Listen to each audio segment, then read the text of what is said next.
Hey, good afternoon, guys. Alright, so today we're going to be planting inside the greenhouse. Now, I have to start a lot of my cuttings. Well, actually, I've already started them. Some are going to be, actually, here, I'll show you. Some were just in a red solo cup, but they have a nice root system going already. So now I gotta peel them apart and start planting. Some were actually in a shot glass. And then some I already have potted up in 6-packs. All cuttings from every coleus I collect in the yard. And so these will be my mother plants for the entire production throughout the fall, winter, and spring in the greenhouse for the yard. I also have lantana cuttings I took, this is the citrus blend, all from Proven Winners. This one is called, this one is Golden Gate. I forgot the name of this one. This is actually the citrus blend. And this one is... fudge. I can't think of the name right now. Oh, Pina Colada, which is actually a new one for me. But the colors are just gorgeous. They're amazing pollinators. Very drought tolerant. They really didn't need any water from me. And they were cooking in my sandy soil in full sun all summer. So these are very easy to root in and save. That way you can grow them next year and not have to break the bank trying to get stuff from the nursery. And then I also have a couple Kupfia. These are amazing hummingbird. See if I can get it to focus in. There you go. Amazing hummingbird flowers. They get about 2 feet tall and wide. Good for hanging baskets or planters. Full sun. No deadheading. And then I have all my basil cuttings for my sterile varieties. And then these guys don't look like much right now, but soon they're going to be gorgeous. And I'll just do mass cuttings of them. That way I can give them away to family, friends, and use them in the garden. I also got some other coleus here. This is Proven Winners Chocolate Drop. I got some petunias that I wanted to save throughout the winter so I can produce my own for a mass display. And then this is Ageratum, which doesn't really have many flowers on it now. You can see there's a little bit in there, and they're just starting to get some more buds on them.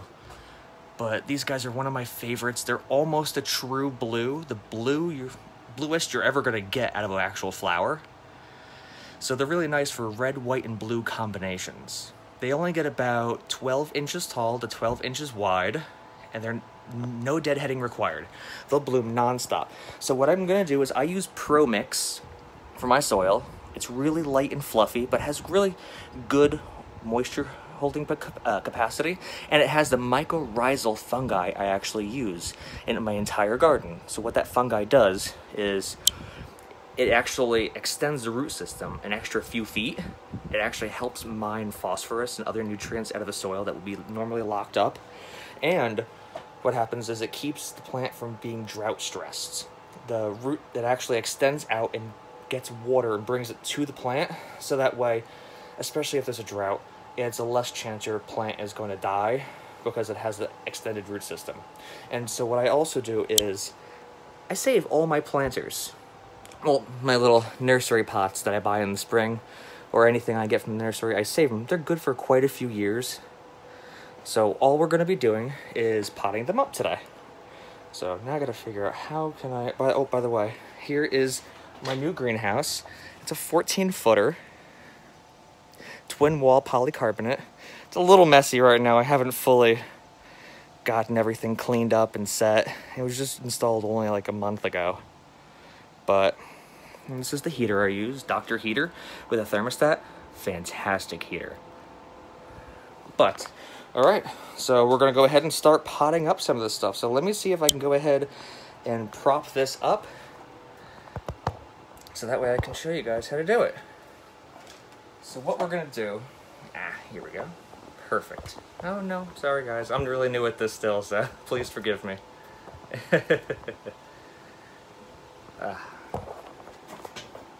Here we are, this ought to work for now. So we're going to take one of the plant pots, we're going to fill it up usually to about this line right here. You don't want it too high, because if it's too high, then you don't have a chance for water to actually fill and soak in. So let's see, here we are. Go ahead and push it down a bit. There we go. Now it will compact a little more when you water it, and you get all the air pockets out. So now we're gonna take a coleus. Let's go in here. This was a new one I had this year. I forgot the name of it, but when it's a full sun coleus. When it has full sun, the colors, it's every color of the rainbow. But I had it in lower light inside, rooting in the shot glass right now. It has a nice root system going. So it will color up a lot more. So what we're gonna do is I'm gonna just take my finger, poke a hole down the center, stick this on in, and just go ahead and push the soil around it. I'll add a tiny bit more. And there we go. We'll go ahead and water that guy in. And this will be perfect for the entire winter. If you ever have plants like annuals that are really expensive or hard varieties to find, you can go ahead and save them like this. You could put this on your windowsill if you don't have a greenhouse. Just give it some direct sunlight. If it ever gets too big, you could always pinch it down. You could always cut it right to about in here. You always want to go right above where that new growth right there would be. There's always these new sprouts. So if you cut right above it, which actually I can pinch it right now and show you. Just like that. It'll actually branch out and keep your plant a little smaller for you. That way you can save them throughout the winter. And I also have, well, let me get some of the soil set right now in a pot for you. And I'll show you. I'll show you planting up one of my little ones in a 6-pack. They're so easy to save, and you have such beautiful plants for free. So we'll take, let's see, where's a really cool one? You know what, I'll take this one. It's called Indian Summer. Actually, no, this one's Henna, sorry, it's Henna. Really cool leaves, nice and serrated. So just pop that on out of my 6-pack. Very healthy root system. This one will hit about 3 feet tall by 3 feet wide, so you want to definitely give it some room. But I don't really see this variety often, really anywhere I look. I found it once and I've saved it for at least 2 years now. I love the colors underneath the leaves. So what we're going to do is, actually I'll take a little of that soil out. Go ahead and try and push this on down. Don't worry, they're very tough plants. Coleus are in the same family as mint. So mint is very resilient. Same thing with this. Go ahead and just push some soil around it again. You don't gotta be so dainty and don't worry about getting dirty. I don't have any good nails because I love working in the garden. I can't wear gloves. I'd rather feel the dirt. It's nice when you actually get there. But that's really it right there. And then let's say this guy gets too big. Just go like this and pinch off the top. Don't worry about hurting the plant.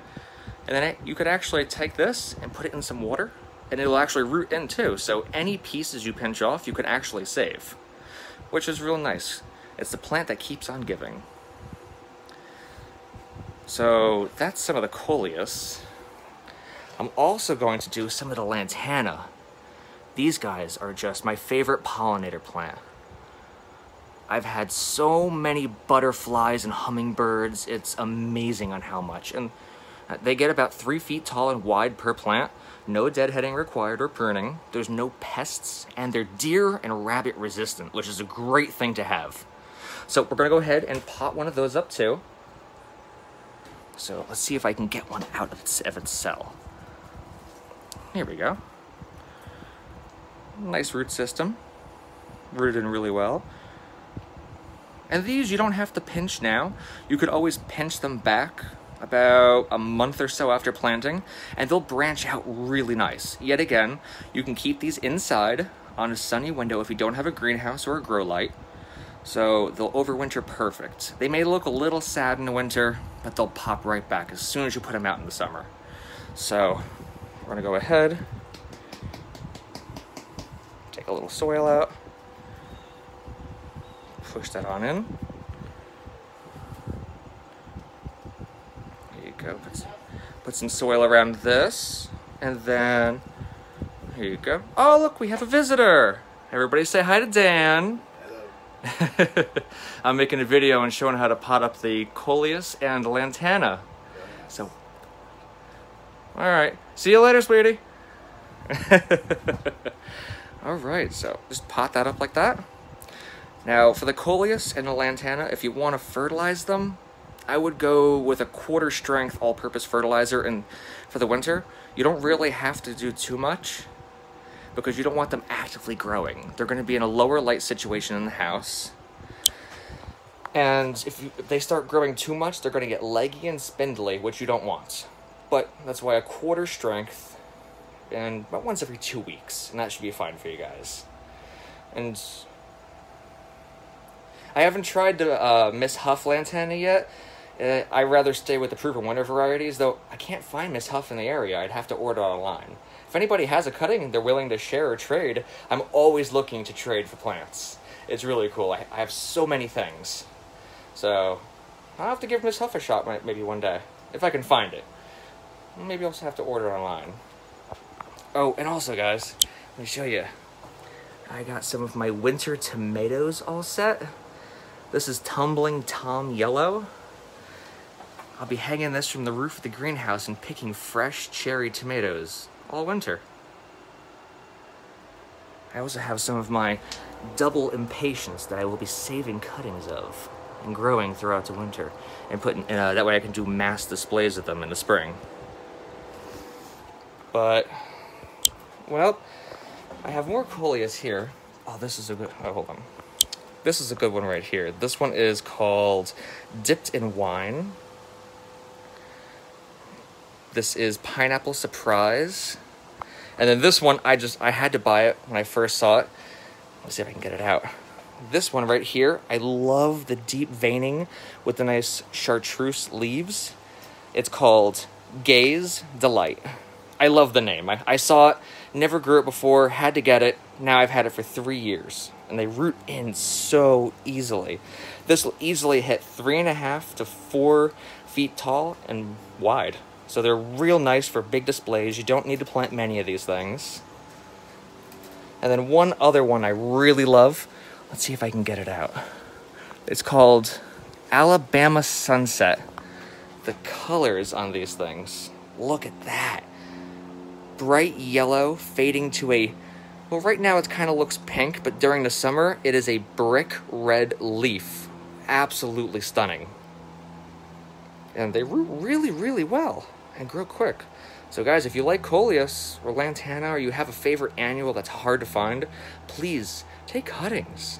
It's really fun. You get to enjoy them all winter long, and yeah, you get to save a couple bucks in the spring. I got some really interesting varieties in here. Here, let me get them down here so you guys can see them.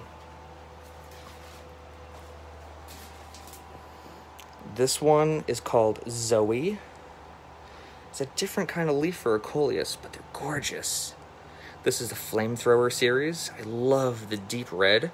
This will hit about 2.5 feet tall and wide. And these actually are bred not to flower.